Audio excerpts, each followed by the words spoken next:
Zimbabwe is awaiting the results of its landmark elections, with both frontrunners saying they are confident. President Emmerson Mnangagwa said he had received extremely positive information, but opposition leader Nelson Chamisa said his party was winning resoundingly.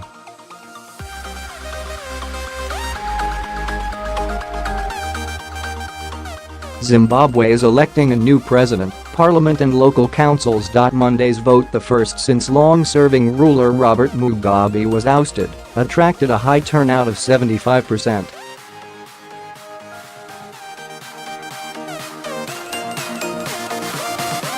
The youth vote is expected to be key, with almost half of Zimbabwe's 5.6 million registered voters under the age of 35. European Union and US election monitors have been allowed into the country for the first time in 16 years to assess whether the elections are free and fair.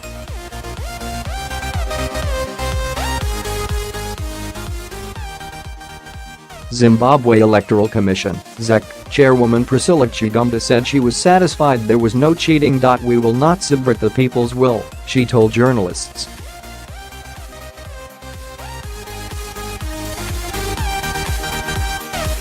Previous polls have been marred by allegations of widespread rigging and intimidation.Zec has until Saturday to announce the results, but Ms Chigumba said she expects the announcement to be made well within that deadline.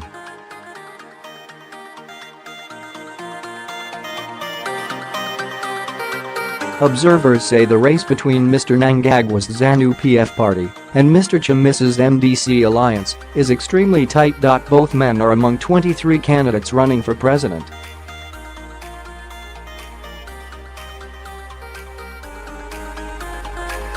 They both hinted at victory on Tuesday, but said they were waiting for Zec to make the announcement. They are running for the presidency for the first time and need more than 50% of the vote to win outright.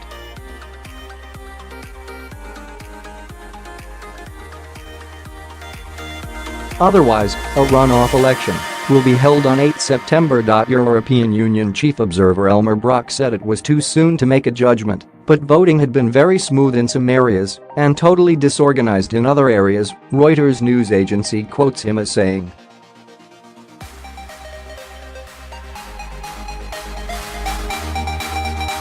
"There are shortcomings that we have to check. We don't know yet whether it was a pattern or whether it was a question of bad organization in certain polling stations," Mr. Brok told the AFP news agency.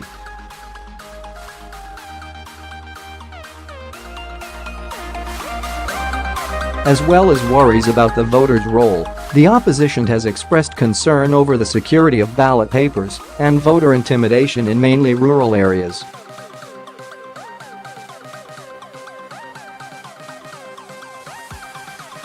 Liberia's former President Ellen Johnson Sirleaf, who was monitoring the poll on behalf of the US-based National Democratic Institute, told the BBC that Monday's long queues showed Zimbabweans were enthusiastic about voting without any kind of repression.